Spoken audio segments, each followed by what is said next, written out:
Greetings from the Grandmaster Chess Academy. Happy Independence Day, or Day of Independence, America, and to the world that walks in the independent and freedom of clear thinking, or at least attempting it. That's what chess hopes for, right? But we don't have any promises when we play these games. But anyway, greetings. Welcome to the Grandmaster Chess Academy. We have another fun blitz and analysis. What we have here is a 4 knights game, Italian variation. So let's get started going through it. F3, knight c6, bishop c4. There's our Italian variation kicking in, our knights game in full effect. And here we have the launch into the potential gambit. The Noah gambit, if I take down in here, and the chaos that ensues from that.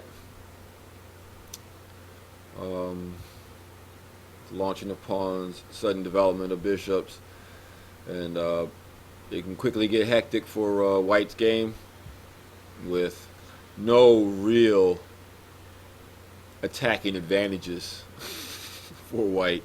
Just defending and jumping as Black continues to unveil and attack.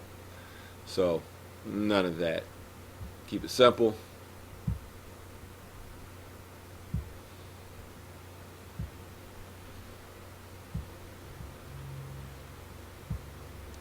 And here we are at the standard position. Even up to here, Super Grandmasters Ivan Chuk and Karyakin, I believe 2011, played a game that reached this position, which is only the 7th move, but keeping up with the Super Grandmasters, you often find yourself off the rails by move 3 or move 4, unless you just eat openings for lunch, which I don't. I study them as I play them and learn them. So I have various outcomes, some good and some tragic. But anyway, my opponent looked at it on the computer, said bishop to e6 is the move, but my opponent played bishop to d6, which is logical. That way I can't snap off the knight and get a free pawn for my troubles.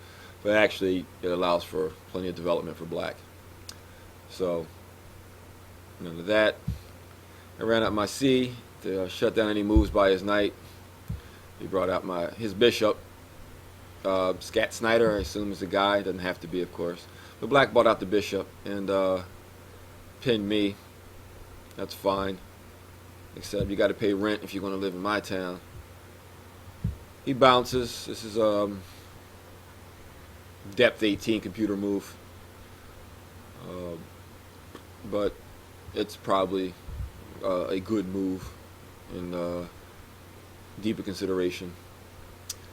So in my attacking way, keep things happening, keep asking questions, keep making your opponent come up with good answers. Now here I accept the Isolani, and I accept it knowing that it's all about play. I want to be able to get out developing ideas that will continue to hunt down squares, pieces, king. So a nice pin move. Pins are popular. I get to make this quick jump out. Of course, the queen cannot take this bishop, as it would be pinned, and it would be a queen for a bishop and a rook, and that, of course, is not desired. So knowing better, my opponent castles, but queenside. So, as they say, the ships are burnt, and it will be all-out war, which is the best kind of chess, or at least it's a whole lot of fun. Now the e4, e5 game this early on. Yeah, let's see what we have here. So of course we ask hard questions like, what you doing on our turf, punk? Queen backs off. This is a computer suggested move. Stockfish, depth 20. I guess it's somewhat obvious, not overly. One might think they want to be able to reach for more, search for more, but this is a good safe move.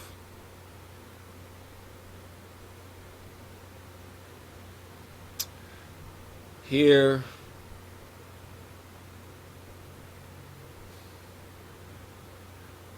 I just chose to blunt the dark squares and start the advancement upon the black's castle position. Simple and obvious. Yes, there were probably stronger moves I could make, more meaningful moves, for sure, with multi-pronged attacks. Knight to e5, takes. Bishop gets a free attack on the king. Definitely, there's more to be said in knight to e5. But safe and developing moves can be cool too. So a3, h6. For me, it's a prophylaxis set for an attack, so you can be sure it's the same for the black pieces. So we continue to advance. Now here, I thought, oh no, no big deal. But you know what? I'm gonna go ahead and let black side have the light square control, because my queen could easily step into that role. But I was thinking that d5 was a real push. Didn't pay attention to my king in that h2 square, in that x-ray of that rook. Seems like so much things in between the queen and the rook right now, but quickly all that stuff can peel away, and the next thing you know, you have an x-ray on your queen and you're in trouble. So, thinking I was slick, I took, take, push, except that black can take that x-ray I was talking about. I take the bishop attacks the king, and now I've traded a queen for a rook and a bishop. Is that right? I don't even get a rook. I trade a queen for two bishops. Yeah, so no. Development. Ask hard questions. Believe it or not, only being this pawn down, white's position is only slightly worse right now. 0.7, somewhere around there. Depth 20, 21. I think I got to 21, 22, somewhere around there. So black's king protects the a7 pawn. I get out of the way, asking a question of that bishop now, since there's no more discoveries, no more surprise checks, and a trade down is made with the bishop. Actually, in this position, black is, doing better. This trade right here is not wise. This frees black up, gives me an aim at the castle position with my queen on the light squares, which is everything I wanted. Chess is not only about getting what you want, but also preventing your opponent from getting what they want. So it's on. It's popcorn. They're coming after me. And Scat Snyder's quite serious. Having already stolen a pawn, I have to be on my P's and my Q's. So, bishop d4. Ask a question of that rook. What you doing over there? Videos being uploaded, or maybe just some comments to some earlier videos. We'll see. And the rook to g8, step up, and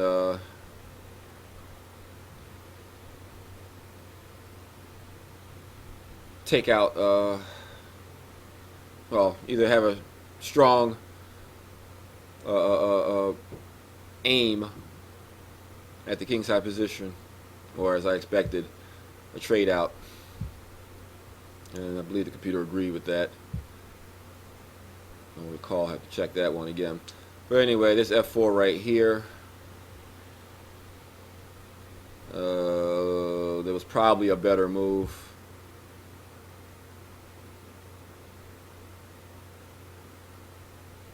Perhaps a rook lift.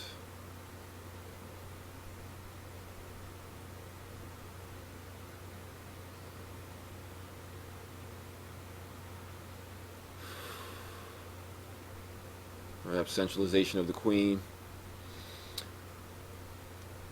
Although black seemingly has more space with this f4 move, white's pieces are better placed, and it becomes very apparent. Because now comes the rook lift, but the pawns continue to roll. Alright, now he's got his rooks doubled, harmonized. But at this point, I was able to get this pawn started. This pawn was still protected from this queen because my queen is holding it. Continue to roll. Rolling, rolling, rolling. Keep them doggies. Queen steps to f7. I believe that's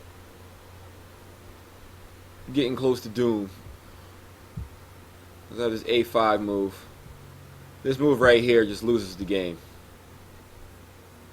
Just game lost. From here, I believe the position is close to equal to this. Game completely lost. So, can you find white's next move? And really, white's next series of moves.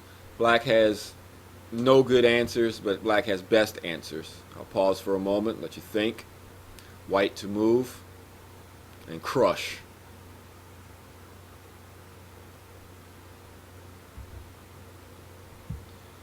Alright, a6. Why? Control the white squares. The very thing that will give me the kind of power I need to shut down. This is a mating attack. A mating threat anyway. So, regardless, it has to be answered. It has to be dealt with. And it's the kind of issue that's just horrible. Black's best move here. Give you a moment.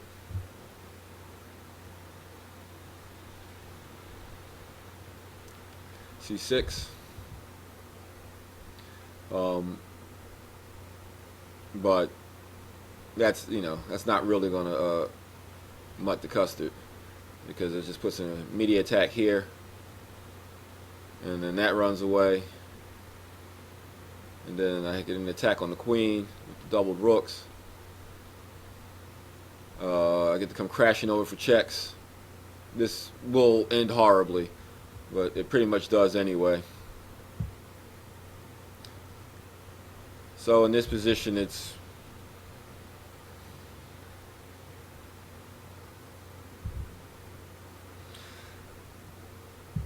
over.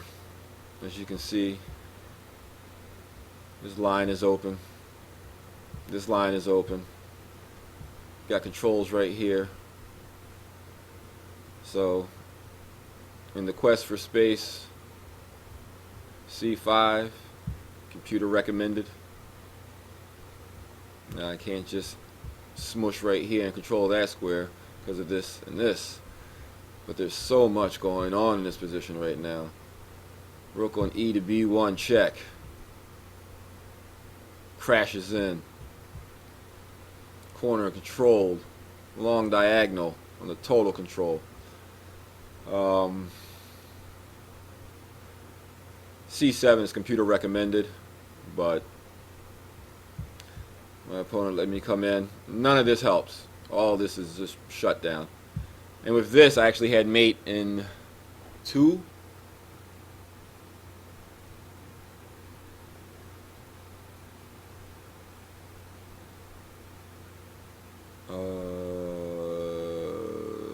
Check. Steps up.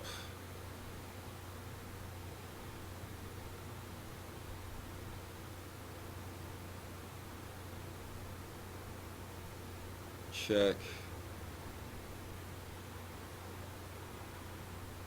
Steps in. Mate. Yeah. Well, I guess it's mate in 3. In 3, 3.5. 6 ply. Not sure. But yeah, so with that. But I decided to go for mate in 9. I.e. I saw this for a quick glimpse, but I saw the long run out and I saw that I controlled all the necessary squares and I just wanted to see it play out. So I just ignored what seemed to be an easier mate and went for the long route. Go for the easier mate, people. Don't overdo it. But here, it's pretty much textbook.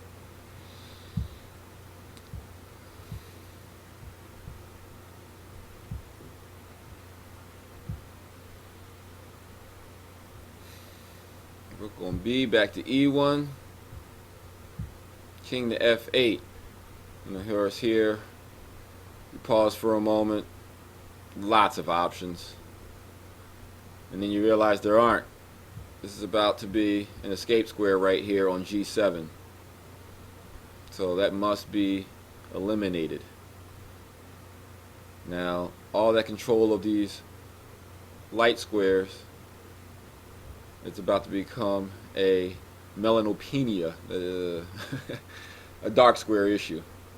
So she switches over with check. Always nice to have tempi with your moves. And queen to G7. Here it just doesn't matter anymore.